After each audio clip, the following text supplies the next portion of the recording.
Olá, você vai acompanhar agora mais um episódio do podcast Complicando Ciência, um conteúdo da Academia Digital Einstein. Eu sou Guilherme Freitas, aluno da Faculdade de Medicina do Einstein, e hoje vamos discutir um artigo publicado em abril de 2021 na Revista de Pediatria de Doenças Infecciosas. O estudo foi realizado na Turquia, mais especificamente com pais responsáveis por crianças que foram internadas ou não no Hospital Infantil de Ankara, e o artigo buscava avaliar a recusa de vacina contra a Covid-19 pelos pais dessas crianças. Para essa discussão, convidamos a doutora Luciana Becker, coordenadora médica do Serviço de Controle de Infecção do Hospital Municipal Menino Jesus e médica pediátrica do Corpo Clínico do Hospital Israelita Albert Einstein.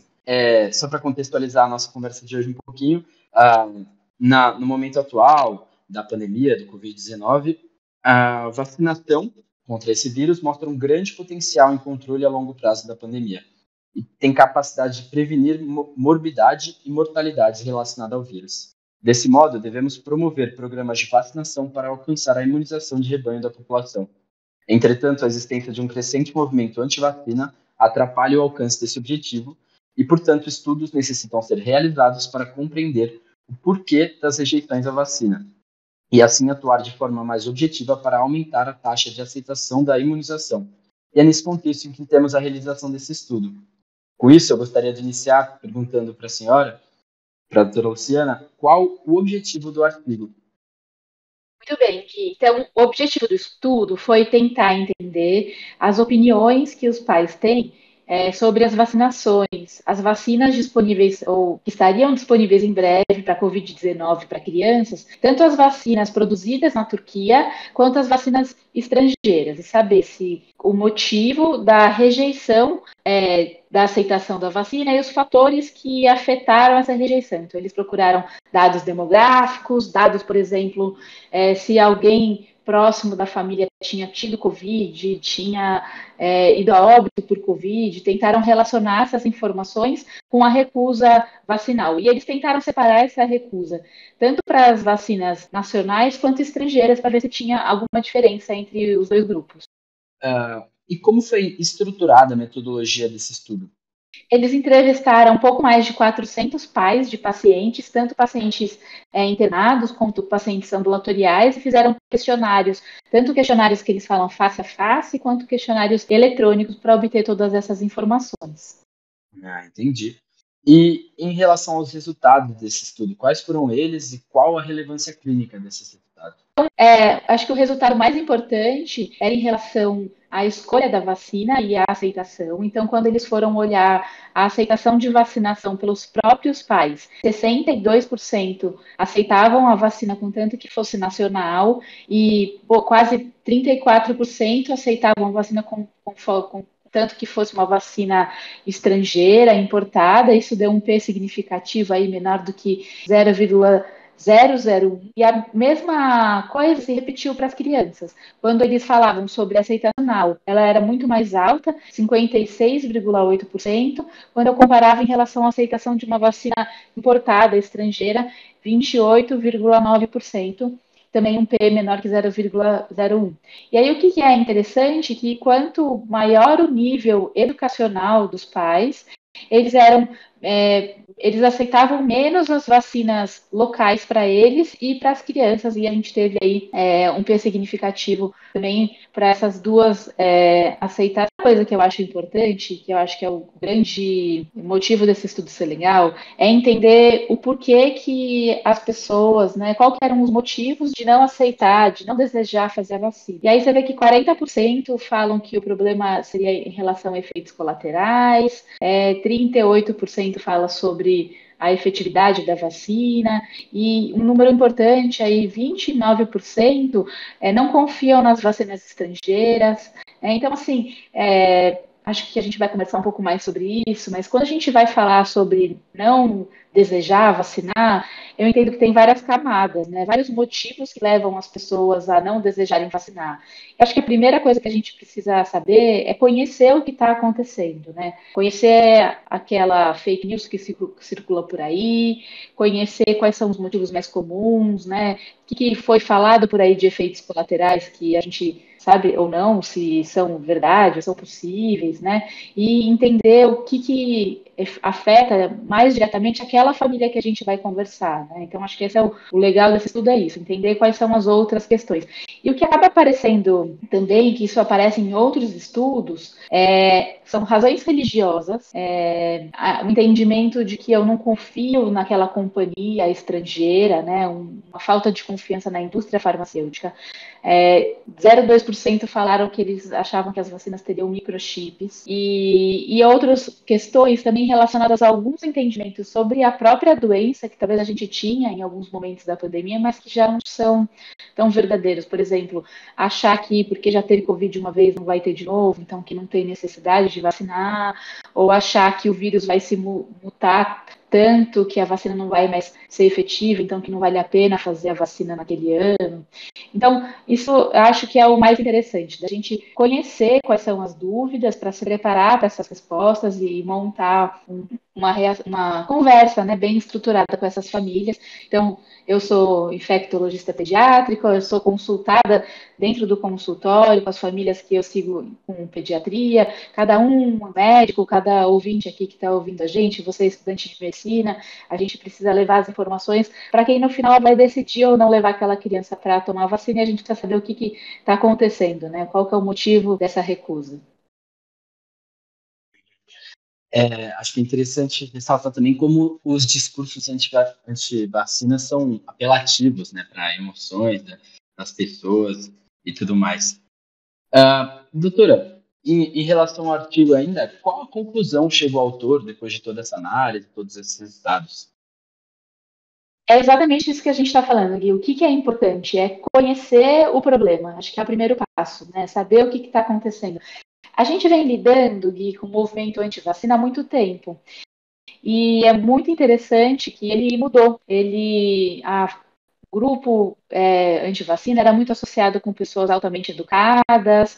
Existia uma suspeita de que o fato das vacinas terem sido tão bem sucedidas e erradicado, diminuído bastante a circulação de algumas doenças, diminuiu o medo que as pessoas têm de fazer de fazer a vacina, de ter a doença, então achava que não precisava mais fazer as vacinas, né? E aí hoje a gente vê um cenário um pouco diferente, um pouco misturado com movimentos políticos, misturado com um desconhecimento, ou talvez, acho que eu falaria assim, um excesso de informações e todas elas misturadas entre as informações verdadeiras e aquelas falseadas, né? Aquelas informações que são fantasiadas de informações verdadeiras, que têm notícias fantasiosas por trás. Então, é interessante ver como mudou o perfil daquela pessoa que se recusa a vacinar. E lembrar, sim, o Brasil sempre foi um país de alta tradição de vacinação. Né? Quando a gente tem até alguns trabalhos em relação à vacina de Covid-19, falando que a recusa vacinal aqui no Brasil, né, as pesquisas mostram que é muito pequena, ainda mais se a gente comparar com outros lugares. Mas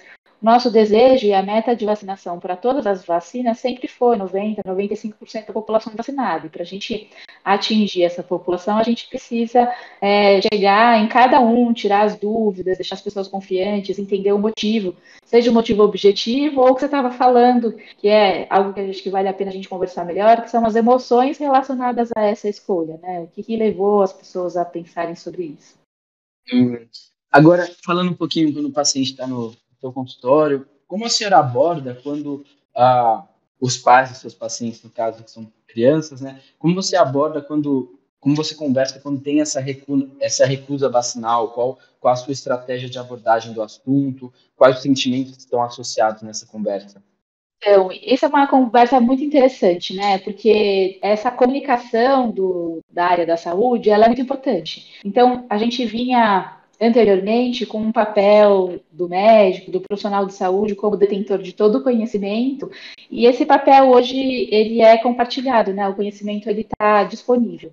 A gente sabe ainda que a opinião do profissional que cuida daquela criança, ela é levada muito em consideração, então os pais têm, no geral, né, uma confiança grande na opinião do pediatra que cuida da criança ou daquele outro profissional de saúde que tem um contato próximo, mas existe uma troca muito maior, existe um espaço que a gente precisa abrir de conversa, acho que essa é a primeira coisa. Entender qual é o motivo daquela recusa, quais são o que passa na cabeça daqueles pais, né, o que está acontecendo. E para isso tem técnicas de como que a gente vai conversar. Então, importante sempre ouvir quais são as dúvidas, quais são os questionamentos que essa família está fazendo, tentar fazer perguntas abertas, né?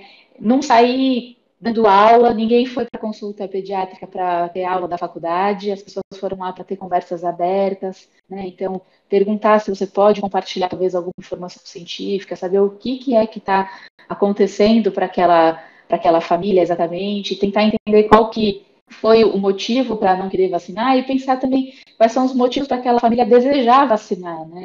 A gente viu dentro do consultório de pediatria muitas famílias sofrendo muito com o isolamento social, com a ausência das escolas, com o distanciamento dos familiares mais próximos.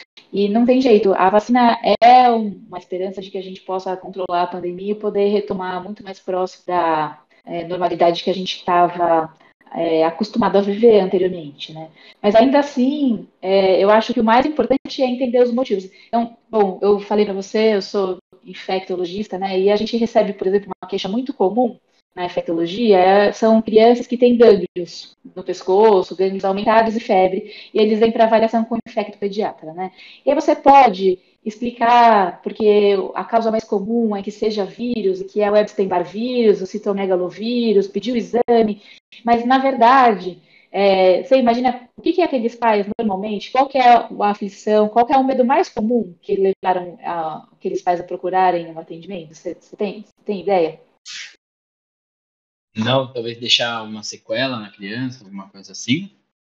Então, sabe que o mais comum é eles querem ouvir se não é uma doença oncológica. E é impressionante como aquela consulta nunca vai para frente. Eu digo assim, você nunca convence, por exemplo, a não pedir mais exames, a só observar a criança, a pedir só a sorologia, não fazer exames mais complexos, enquanto você não acessa esse medo da família, que no fundo ela foi procurar atendimento. É muito comum, eu tenho uma avó que teve um linfoma, ou tenho alguém que na família. Então, enquanto você não entende o motivo daquele medo, está acontecendo, você não consegue terminar de conduzir a consulta. Então, em relação às vacinas, é a mesma coisa. A pessoa vem com uma ideia, eventualmente tem uma posição política diferente, as coisas estão totalmente misturadas. Mas enquanto você não acessa o medo daquele evento, né, o medo que é a causa base daquela recusa, dela ter aceitado ver aquela informação que talvez seja claramente fantasiosa, mas ela aceitou como verdade, mas aquilo normalmente tem um medo ali por trás, que é eu tenho uma pessoa que eu conheço que morreu em consequência de um remédio, de alguma coisa, tem um motivo daquela desconfiança. Então, enquanto a gente não dá espaço para a pessoa acessar aquele medo e a gente não escuta, normalmente a gente não consegue progredir com a conversa, né? Isso é uma coisa que a gente faz bastante, às vezes de forma intuitiva, mas é isso, a consulta não vai até você descobrir qual que é o real motivo daquela preocupação. Isso é muito interessante. E acredito ainda que se você não acessar esse medo e não entender o porquê, pode ser que na consulta ela, beleza, não vai mais se abrir com você, acabou a consulta, ela vai procurar outro profissional para não vai resolver o problema dela porque ela quer ouvir o que ela quer ouvir se você não trabalhar isso com ela, não entender e não agir nesse sentido, né? Muito interessante, não tinha ideia nenhuma disso. Então, se você não acessar o motivo principal, você pode contar todas as ciências, mas aquilo vai ter o mesmo peso do que todas as outras informações fantasiosas que chegaram para ela. Entendi. Doutora Luciana, uma pergunta em relação ao artigo. O artigo foi realizado na Turquia. Você acha que tem uma validade externa aqui, trazendo para o contexto do Brasil? Você acha que as estatísticas se manteriam parecidas, semelhantes? Olha, a gente vê mais ou menos os mesmos questionamentos, né? Eu compartilhei com você, talvez a gente possa até deixar o link para quem quiser ver. Quando a gente vai acessar páginas de outros lugares, né, ensinando os profissionais a fazerem isso que a gente está fazendo hoje aqui, que é tirar dúvida dos pacientes sobre vacina, é interessante como as perguntas elas se repetem, né? Então, essa questão dos efeitos colaterais, uma pergunta que a gente recebe muito é em relação às vacinas de RNA. Como que elas funcionam, né? Ficou muito com a impressão de que as vacinas foram desenvolvidas com pressa, de uma hora para outra, então em menos de um ano. Então, a gente, na verdade, acompanhou uma ciência que a gente não tinha nenhum conhecimento, né? Todo mundo agora sabe o que é estudo de fase 1, de fase 2, de fase 3, de fase 4, e a gente está acompanhando a incerteza que é a ciência ao vivo, querendo que chegue o produto final para a gente poder voltar à nossa vida normal de antes, mas a ciência, ela tem suas etapas, né? Então, acho que a primeira coisa que eu sempre falo para os pais é, Olha, apesar de tudo, a vacina de RNA está sendo desenvolvida há 30 anos, né? A vacina de vetor viral, né, que é a vacina, por exemplo, a Chadox, que é a da AstraZeneca, a vacina da Janssen também, que são de vetores virais, elas também estão sendo desenvolvidas há muitos anos. E elas estavam, inclusive, por exemplo, a de vetor viral já tem a vacina da dengue, né, que é nessa mesma tecnologia, mas elas já estavam em desenvolvimento, já tinha estudos de segurança, estudos antigos, né, já ia 30 anos, passo a passo, de tudo acontecendo, e elas viram essa oportunidade de ter uma população grande para colocar em prática o que já estava sendo estudado. Então, é importante sempre ressaltar que as etapas, né, as fases 1, e 2 e 3, e o tamanho da amostra, e o tempo de observação, tudo isso foi feito exatamente igual a gente sempre fazia antes, né? Acho que essa é uma coisa importante. Hoje a gente está aqui conversando, né, Gui? A Anvisa acabou de conversar sobre a vacina Coronavac, liberou para criança de 6 a 17 anos. E quem tiver curiosidade para ver, a avaliação que a Anvisa faz sobre a vacina, ela fala exatamente isso. A gente avaliou, como a gente sempre avalia os medicamentos, fase 1, fase 2. Então é muito interessante. Então, acho que a primeira coisa a falar que as etapas científicas de desenvolvimento da vacina foram cumpridas. A outra coisa é que a gente sempre tem medo do novo, e eu acho que, falando dos medos, né, é claro que a gente vai ter medo de uma coisa nova, né, e é claro que a gente não vai saber o que acontece se eu tomar Coca-Cola depois de 30 anos, né, e é claro que a vacina é nova, e a gente sabe o que aconteceu nesses últimos 30 anos, no desenvolvimento dela, mas eu tenho medo de algo desconhecido que possa por vir. Mas qual que é a teoria que está por trás, né, o que a gente conhece como questão objetiva, né? Normal a gente ter medo. E aí cada um vai se resguardar desse medo de uma forma diferente. Então, o que funciona para mim é tentar levar para esse lado racional. O que quer dizer? Quer dizer que eu quero tentar entender como é que funciona a vacina, qual que é o racional, por que todo mundo fala que ela é segura, né? Então, a gente precisa entender que a vacina, ela vai treinar o nosso sistema imune para quando o vírus chegar lá, o sistema imunológico já está treinado para aquela doença e vai saber combater, né? A gente não vai combater a vacina, não é isso que está acontecendo. Então, no caso específico do RNA, o RNA demorou tanto tempo para virar vacina exatamente porque ele se degrada muito rápido. E o RNA não é a mesma coisa que o DNA, que é o nosso material genético, né? Ele não vai alterar o nosso material genético porque ele é diferente. Então, ele é um RNA que vai entrar dentro da célula dendrítica e vai se ligar ao ribossomo, que é quem vai fazer codificar a produção de proteína.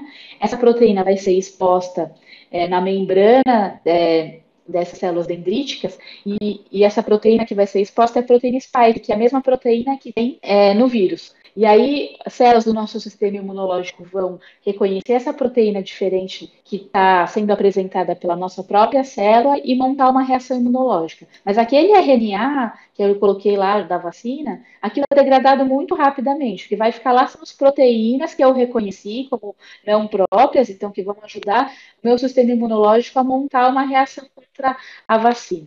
Então, o que a gente pode ter a longo prazo, né? Eu sei que não tem como alterar meu DNA, eu não entro no núcleo, eu vou degradar, eu sei que eu vou fazer uma reação imunológica robusta, porque essa é a mesma forma que acontece, muito parecida do que quando o próprio vírus entra no corpo, então eu estou treinando ali o meu corpo. Como é que funciona a Coronavac?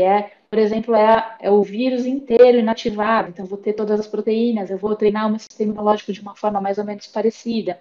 Então, acho que todas essas informações, né, em locais de qualidade, o site do CDC é muito rico em informações, em vídeos, né, explicativos tanto para o público leigo quanto para os profissionais de saúde. Então, acho que saber como as coisas funcionam, saber como que acontece o processo é uma coisa que me deixa segura e que eu incentivo muitos pacientes a procurarem também, os pais a procurarem, para que eles possam tomar a própria decisão. Porque no final do dia, né, quem vai levar aquela criança para vacinar não sou eu vou levar os meus filhos, quem vai levar são os pais, né? Então, muito importante que eles sejam seguros dessa decisão. Ah, com certeza. Uma última pergunta, fazendo o papel de um pai, assim, simulando o papel de um pai, né? Lembrando que, tipo, no começo da pandemia, o Covid-19 ficou muito característico que as infecções mais graves eram em pacientes mais velhos, né? E aposto que muitos pais iam para o seu consultório e perguntavam no sentido, tipo, por que eu preciso vacinar minha criança? A infecção, se nele não vai ficar tão grave a infecção, e como você abordava isso? Muito boa a pergunta, isso a gente recebe direto, né? Então, o que acontece? Realmente a infecção COVID é muito mais leve em criança de forma geral, mas sim, a gente tem casos graves. E sim, infelizmente, quando a gente compara a nossa performance no Brasil, a performance que a gente pode acompanhar, por exemplo, no Reino Unido, nos Estados Unidos, a gente viu muito mais óbito de criança por caso de Covid aqui do que a gente viu em outros países, né? Então, o risco de adoecimento grave, de óbito aqui no Brasil é diferente do risco que a gente vai acessar quando vai comparar, por exemplo, os Estados Unidos. Então, essa é a primeira coisa. É raro adoecer gravemente, mas pode acontecer.